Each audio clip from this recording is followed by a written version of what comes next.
Welcome back to Always Learning. What are we doing today? Well, today we're learning how to close off or close up a window opening in a house. And here you can see we took the window out of a bathroom and we're simply just covering it up with siding so that the homeowner can make it into a shower and not have the window there. So it's a pretty simple process. We just remove the siding and then we're going to expose the window, and a lot of times you'll cut around it with a sawzall or some kind of oscillating tool. This one was just actually hanging in there, so it was pretty easy to remove. We simply just kind of wiggled it a little bit and pulled it out. It's pretty heavy, so it's easier done with two people, and a lot of times the way it's wedged in there, it's easier to remove from the outside.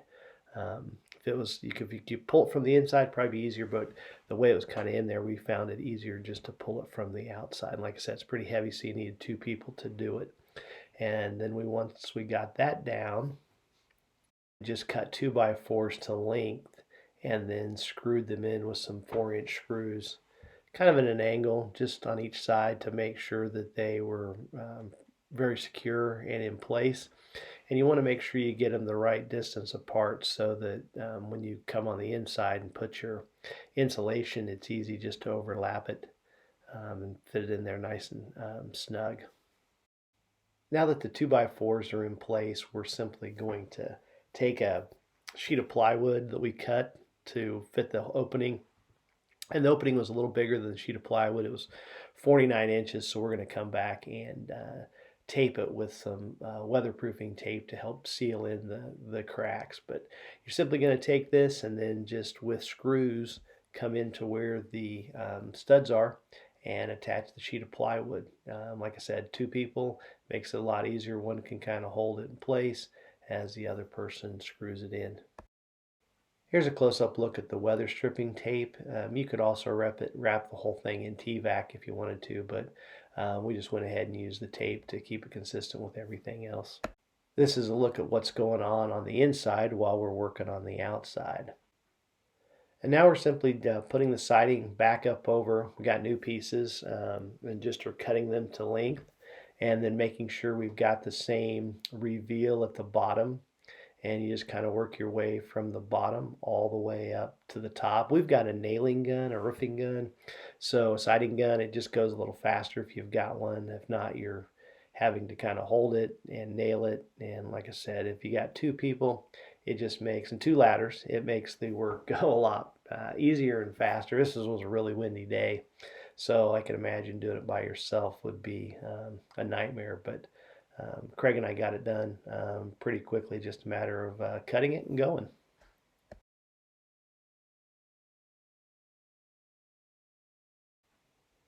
Now that we have the siding up and secure, the next step is just simply to caulk it before we come back and paint it, and it just kind of cracks me up. Typically, if you go to repaint your house and you go to recaulk it, you'll buy maybe 8 to 10 tubes, and the cheap caulk is going to save you maybe $3 to $4 a tube. And so for $32 to $40, people will try to save money on caulk, and it's really one of the cheapest ways to help waterproof and preventative maintenance on your house. So always buy the higher end. This stuff is able to paint and is waterproof in about an hour once it kind of gets all set up. But simple, easy to do. Just spend the money and get the more expensive caulk. You'll be happy you did down the road. With the outside complete, we just moved to the inside. We just got some insulation, cut it to fit. We're going to staple it to the studs that we put in, get that nice and tight, nice seal from the elements. And then the homeowner is actually going to come back and they're going to put green board up because they're going to use it as a shower. So most of the other sheetrock is going to be removed and green board will be put up. So we're just getting it ready until the next phase of the demo and the remodel goes on. But anyway, that's what the inside looks like, and it's pretty simple. It's something you can do yourself.